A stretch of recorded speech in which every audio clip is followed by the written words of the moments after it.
Today we're gonna grow a tree out of this.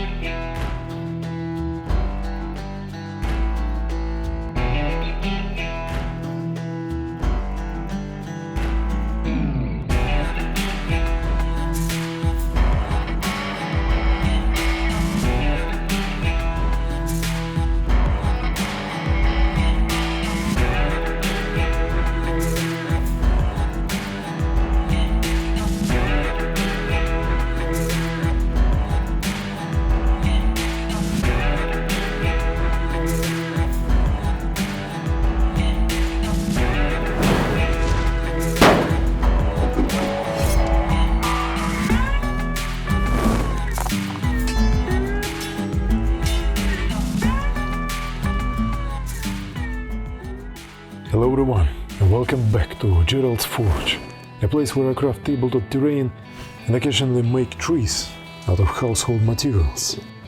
From the very beginning, when I was only picturing the idea of this ancient shrine in my head, I knew there had to be a centerpiece cherry blossom tree. It simply felt natural for the Asian theme to have one. I didn't have any clue how to make a tree.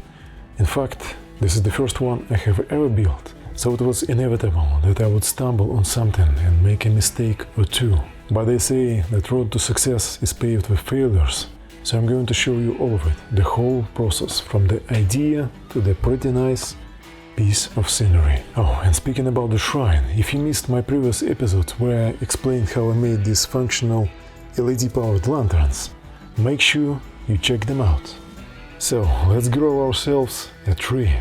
Before even beginning to make a miniature tree, I had to figure out what would make up the central core of it, a framework, or a skeleton, if you like. I remember that my lovely girlfriend once was making a little jewelry holder tree out of modeling clay, so I had this leftover coil of copper wire that was also used there. My initial plan for this build implied this tree to have a slight curve at its trunk, with the blossoming branches shrouding the pagoda over the top. And to reflect that, I bent the wire in the shape that seemed most appropriate. The coil at the bottom was made to glue the crafted tree on some surface easier, and the extra length of the wire resulting from that would also play a crucial role later. There are many different techniques of making the miniature trees. Before looking up the best one, I wanted to give my wits a shot and try to reinvent the wheel. I believe that's a good practice to take from time to time. I had a lot of aluminum foil and wanted to try using it to create the thickness of the trunk and the general shape of the future tree. Having literally no idea how it's gonna turn out, I began wrapping the wire skeleton with pieces of foil. Foil alone easily slipped along the wire. And while I didn't want to wait for like 24 hours for modeling clay to fully cure, to solidify the general shape of the trunk, I made a mix of PVA glue and joint compound that I had used to great success in previous steps of building the shrine. The only way to do this right was to just smear the paste along the foil. I advise using some sort of gloves for this step, and not because the mix is dangerous, but to save you the hassle of cleaning your hands from it afterwards. This way you get a pretty rough, uneven surface that resembles the tree bark quite well. My result also looked like a tentacle, so that's one more to the stash of the monster build ideas. Any proper tree needs branches. For those, I cut smaller pieces of the same copper wire and simply began bending them in random ways, trying to imitate the odd shapes that come naturally.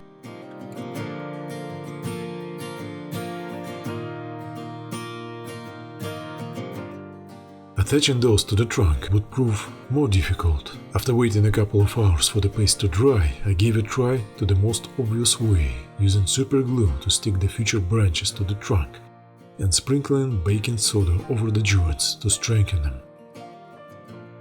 I've also attached the tree to the piece of cardboard with a super glue for easier hold.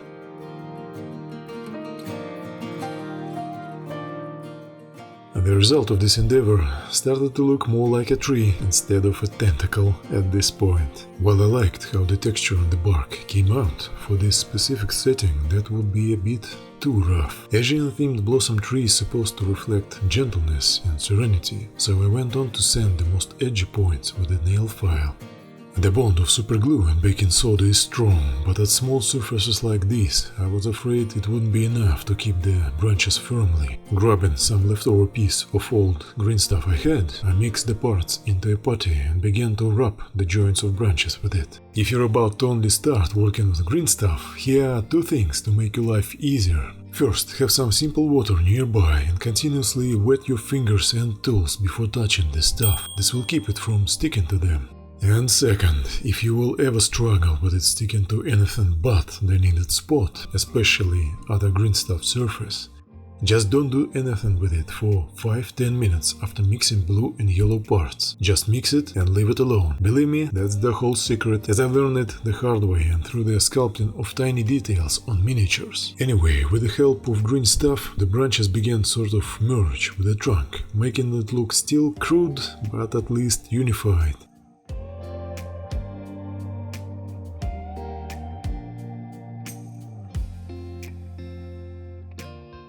Even though the texture paste on the trunk was sturdy, I wanted to strengthen it more and began applying the thin layers of the same green putty to the rest of the tree, and then gave it a texture closer to one of the bark using a toothpick.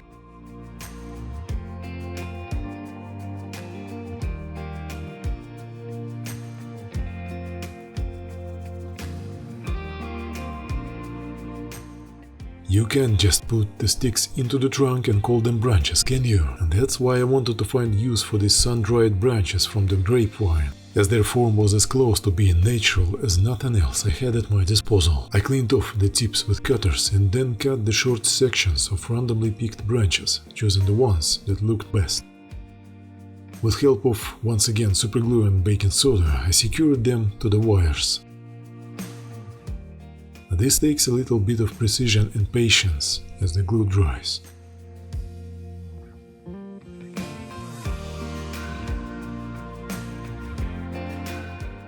The grape branches are thin and brittle, and at first I wondered if covering them in a coat of superglue would do anything to make them stronger. Don't do that, it's an ineffective and a slow process and would ruin any brush if you would use one. I watered down the PVA joint compound mix instead, to make it useful with the brush. And to test it out, on a couple of branches I even tried Mod Podge mixed with black paint I usually use to strengthen the foam. Now I can safely say that watered PVA compound mix is the best choice for the job.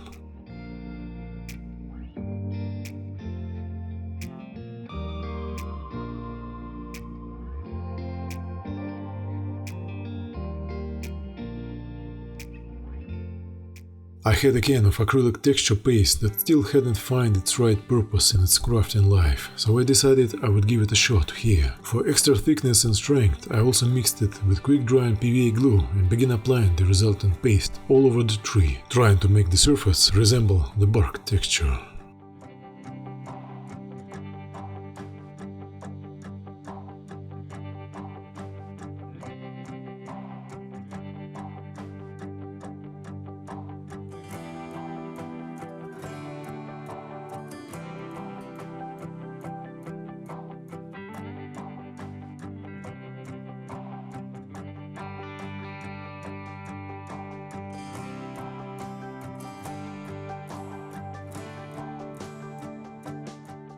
When that dried, I primed the whole piece with a mix of Mod Podge and black paint, while keeping the brush wet and letting the color fit all of the grooves on the surface.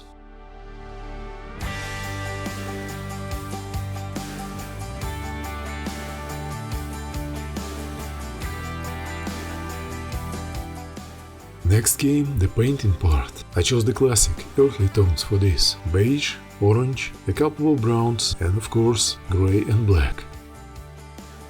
A mix of orange and light brown would be the first to go, and this would create a light base coat for the rest of the colors. Have you ever seen a rusty tree? Now is your chance. To create depth on the texture, I covered the surface of the tree with Nile oil, the black wash. It dulled the bright color and filled the grooves of the bark, imitating the shadows.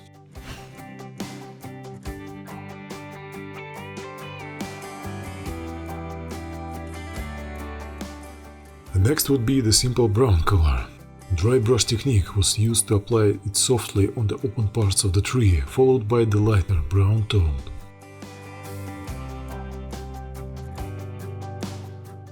I even used simple gray with just a tiny amount of paint left on the brush to get the edges on the lower side of the tree.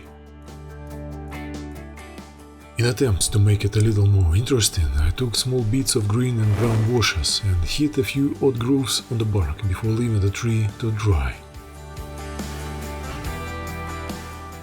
Using that drying time, I went to create the first iteration of foliage, or the blossoms in my case, for the top of the tree. Having done nothing like that before, I went for the sponge method, taking the cheapest pinkish sponges and cutting them in different sizes and shapes. Since having a single color for the whole foliage would be too bland, I prepared vats with 4 different watered-down tones of pink and began dipping different cuts of sponge in them, leaving these pieces to dry openly in the warm place.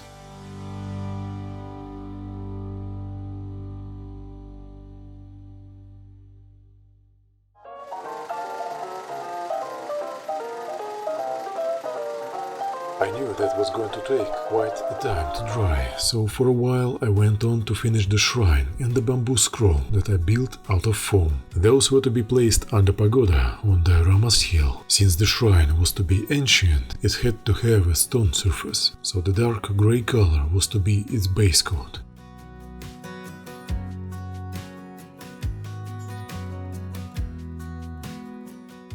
As for the scroll, I gave the bamboo pieces a cover with simple beige for a start. Leaving most of the light grey color off the brush, I highlighted the stone edges of the shrine.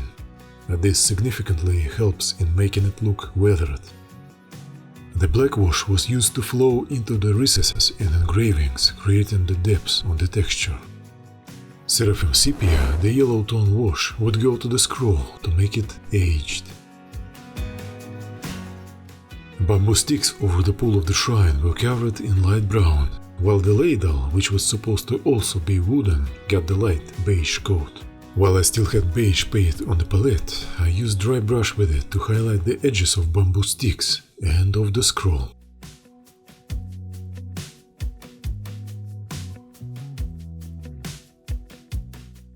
Water and old wood close to each other have a good chance for mold to appear, so I reflected that with a light drop of green wash on the bamboo sticks over the pole. To make the ladle more detailed, I also covered it lightly with a brown wash, creating shadows and undertones. It was looking good, so the only thing left to do was to highlight the edges of the red ropes that were holding the scroll.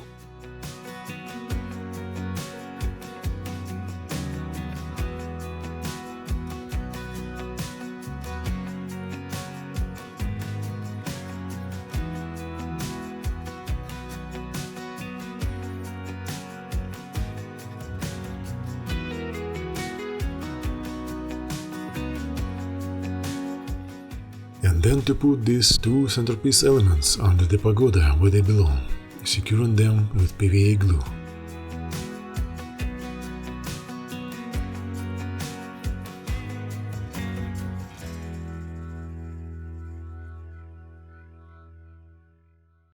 Getting back to the tree, I removed it from the cardboard base and uncoiled the leftover wire at its bottom. Then I began to gauge where and how to attach the tree on top of the hill. This is the reason I left an excess of the wire. It would serve to keep the tree secured. I covered it with PVA and thought that it would be a good idea to put another anchor point, so I pushed the glue-covered toothpick inside the trunk.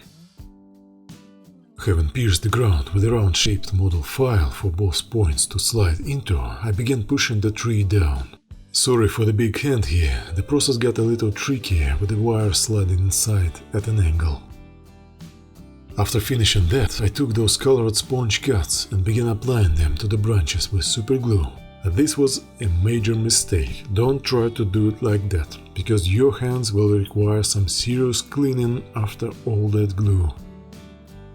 I had a bag of fine pink turf, which intentional use in modeling, I believe, is actually imitating flowers, but I thought it would add a bit of an interest to the blossoms on this tree, so I went on to cover the sponge surfaces with it. And this is how it came out with the first iteration of the foliage. It wasn't all that bad. It was sturdy, which is important in wargaming terrain, for example, and perhaps from the distance it would even look decent enough, but in a closer view it really looked like sponge, and there is no denying that. I had to redo it. I simply began plucking the sponge pieces off. This would leave parts of them still glued on the branches, but that was okay, as long as the general bulk of it was removed. These leftovers would also help in building on of the new foliage on the tree. Remembering how long ago I read about someone using sawdust in creation of the trees, I decided to give that a shot. The only problem was that these flake pieces were still a bit too large. To grind them, I took the kitchen blender and a small cup for it, poured the sawdust inside and got fine sawdust ready for use. I then had this sawdust colored pink in vats in the same fashion as the sponges. I don't normally use this blender's small cup, so that's alright here, but if you'll try something similar, do clean it thoroughly after use, because it's still dust and you don't want it to get in your food. With new foliage ready, I covered a few branches at the time with quick drying PVA glue and sprinkled the sawdust over the tree.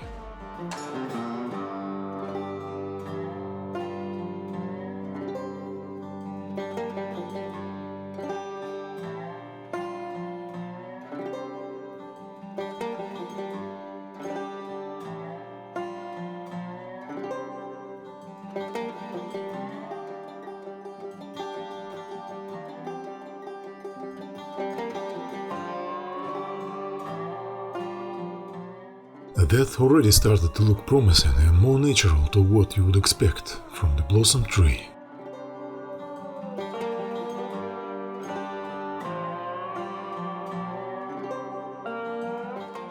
I continued to cover with glue the top parts of the branches, some odd spots here and there, and applied sawdust of a lighter pink tint.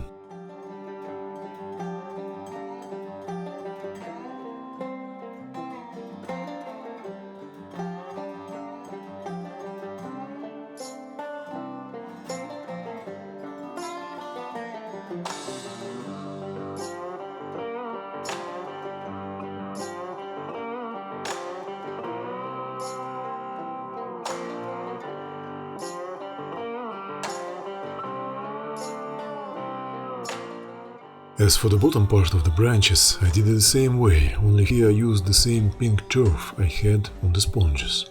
This turf has a darker tone of pink than the sawdust, so it created a perfect balance. For the final touch, I applied more sawdust to the odd spots on branches that looked either too thin or bland, thus completing the foliage of this cherry blossom tree. I believe it came out good. It is not perfect, there must be easier and better looking ways to sculpt the trunks of the trees, and I am sure going to explore them. I have no regrets about this build. In the end, all of this work is valuable experience, and you learn from it, even if you have to redo from scratch a major portion of the project. Here you go, a beautiful little tree is complete. I think this technique of making the foliage is especially useful in making any kinds of nature scenery, so I hope you enjoyed watching me stumble, so you don't have to. Let me know what you think, or perhaps how you build your own nature terrain in the comment section below. One of the most wonderful things about this tabletop crafting community is sharing of ideas, and I would love to hear yours. If you liked this episode, don't forget to hit subscribe, give me a thumbs up, and stay tuned for the next chapters of my crafting journey. There's a lot more to come.